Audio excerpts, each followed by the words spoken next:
In this episode, we talk about why you need a vision. Get excited because this is Tiny Leaps, Big Change.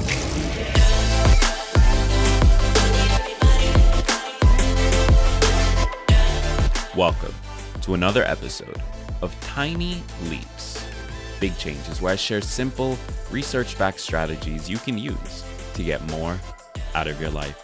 My name is Gregg Clunis, and in this episode, I want to talk about the vision that you have for your life. So what it is that you want to create. And this is an idea that as I've been talking to listeners, as I've been talking to friends of mine who are also into personal development, I've come to realize is a rare thing to think about. Right? We think about our lives and our journey to improve them on kind of like a micro level. And when I say micro, I mean like goal setting, habits, all of that stuff is like micro. Like that's the day-to-day action. That's the day-to-day grind, the things we're working towards in the short or maybe even medium term. But we don't ever think about what the vision, the larger outcome we want to create is. And this started to pop into my head recently because as you know, I am working on developing a software product, an app that hopefully will launch in January, and I'll tell you more about here soon. But as I've been developing that, one of the things I've had to really dive into and spend a lot of time thinking about is what is the vision for the company? What is it that I want this product to do? If you sign up for this product, you use it regularly, what is it going to help with? That's a question I needed to answer. And where that's really led me is better understanding what it is I want to create, which has helped me better define my goals, better define the daily tasks that need to lead to those goals, better define the people I need to have around me in order to accomplish those goals. Having this overarching vision has really done a lot for developing the product and moving it in a direction that I think will ultimately be useful. So that led to me starting to wonder, why don't we do this for our lives? And when you think about it, like that is kind of the idea behind like vision boarding.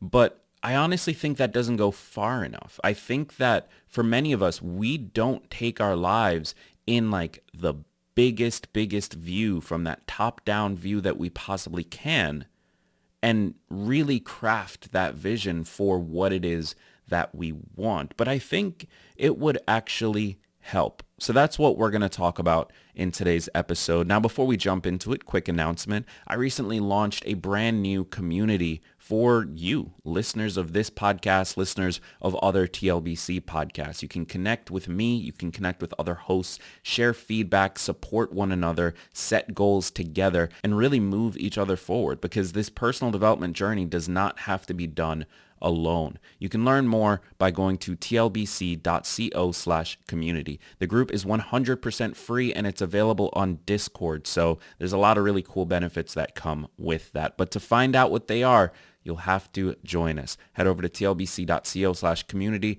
or click the link in the description of this episode. And before we jump into the episode, let's take a moment to thank today's sponsor. So let's talk about this idea of a vision. One thing that I hear all the time from listeners is that it's difficult to figure out what goals to set or what habits to build or how you break those goals down. And historically, I've sort of tackled answering this question, I think, in the wrong way as well. But I'm actually starting to develop my view on how we approach this because I think if we're struggling to figure out what our goals are, it's actually probably because we're missing the bigger piece, that vision of what we want for our lives. And by starting to figure that out, and of course constantly refining it, I think the question of what goals we should work on, what habits we should build, becomes really easy to answer. And I think the question of what we prioritize on a day-to-day basis becomes really easy to answer. For example, if we know in our big vision of our lives, we want to have a lot of people who love us, who we love surrounding us. If we know that that's important to us, that's a huge part of what matters, what we're going to consider a fulfilled life. If that matters, then on the day-to-day, when we look at our goals, our habits, and our tasks, we need to be prioritizing connecting with people, meeting new people, connecting with the people we already love. We need to prioritize social relationships.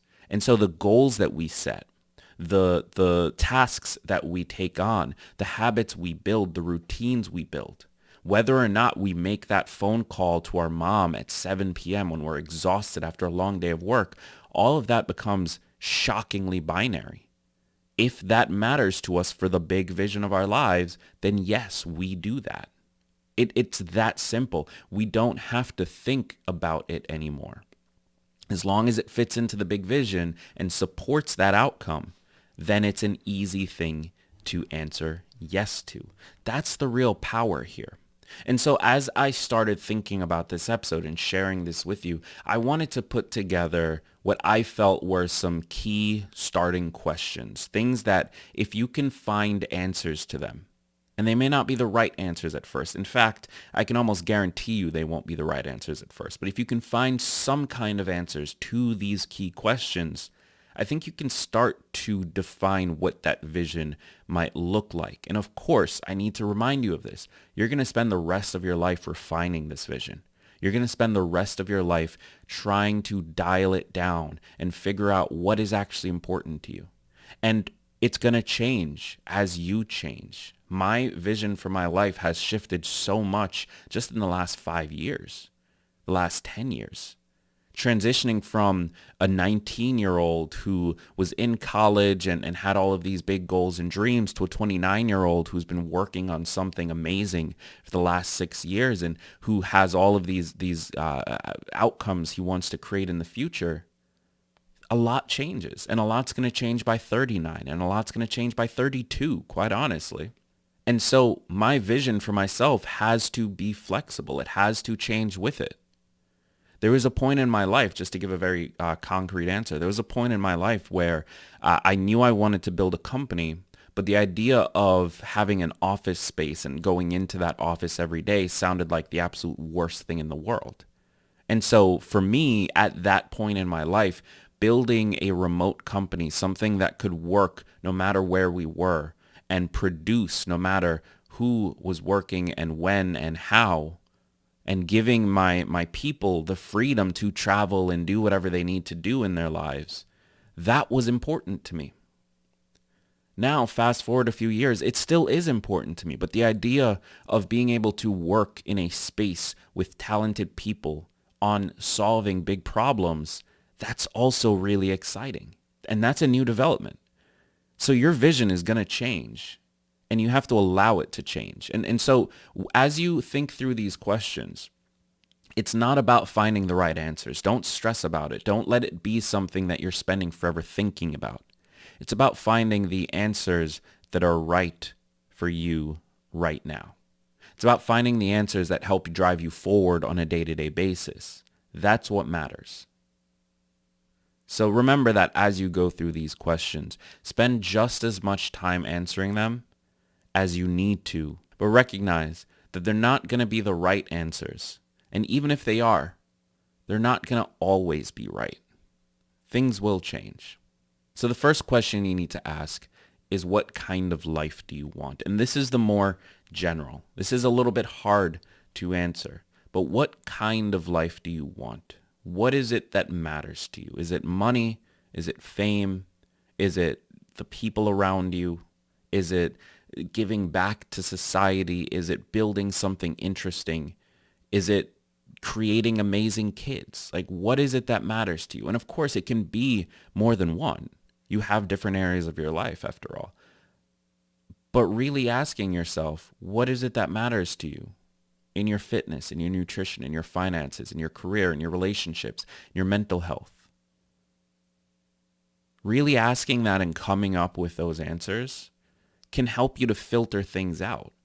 Because I think when we stop and we think about it, a lot of us might default to like, oh, well, money matters to me. I want to be really rich. And that's something that I felt for a long time in my life.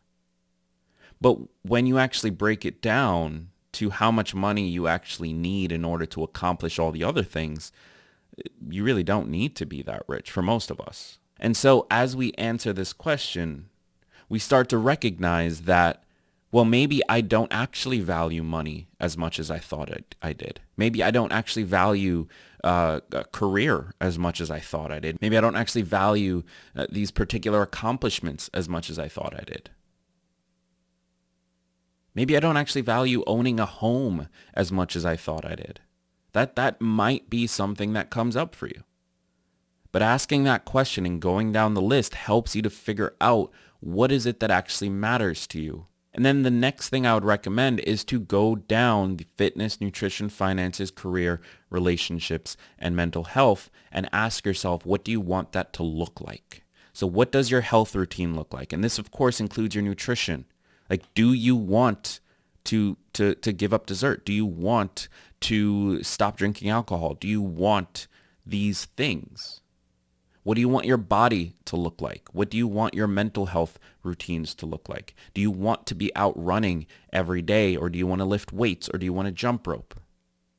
This is something that's updated for me recently as well. I used to be very into lifting weights. Now I'm far more into running. And the shift there for me was this development in how I view my fitness. In that lifting weights felt like I was doing it for a specific outcome. Running feels like it's a part of my lifestyle.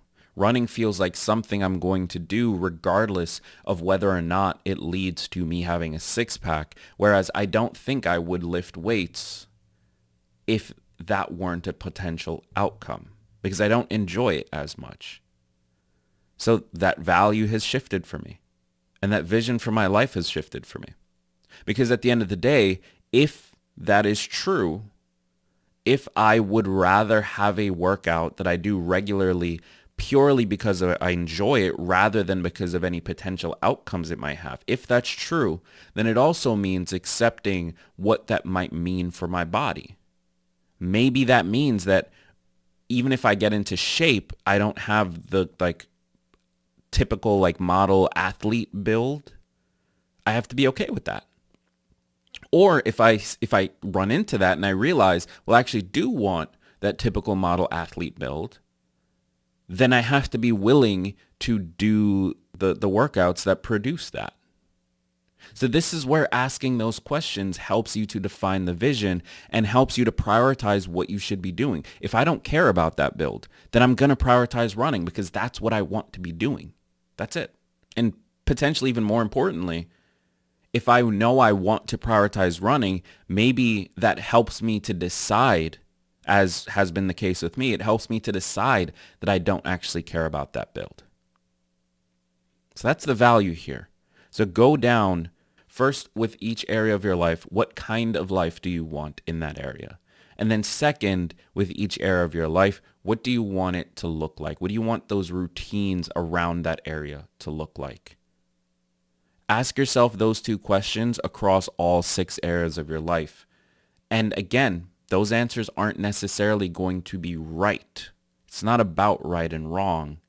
It's about what feels right to you in the moment, and then allowing yourself to be flexible enough with that vision to change it as you change, as you try things, as you improve and make changes in your life.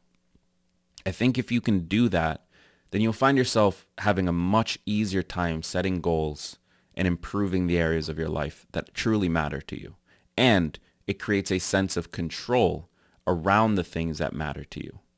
Because at the end of the day, it doesn't matter if you hate your job right now, if in your mind you are working towards a bigger vision. It doesn't matter if this particular relationship doesn't work out, if it wasn't aligned with the vision that you have for the relationship area of your life. It's still going to hurt, don't get me wrong. You're still going to hate your job and dread going into it, but you'll be able to get past it faster. You'll be able to reconnect with that vision easier. And that is going to drive change for the long term. So I hope this was helpful to you. I'd love to hear your thoughts. Find me in the new TLBC community. Just head over to tlbc.co/community, join the Discord, and let's have a conversation. I'd love to connect with you there. So find me there. Click the link in the description of the episode. And with that said, thank you for listening. I've been Gregg Clunis, and remember that all big changes come from the tiny leaps you take every day.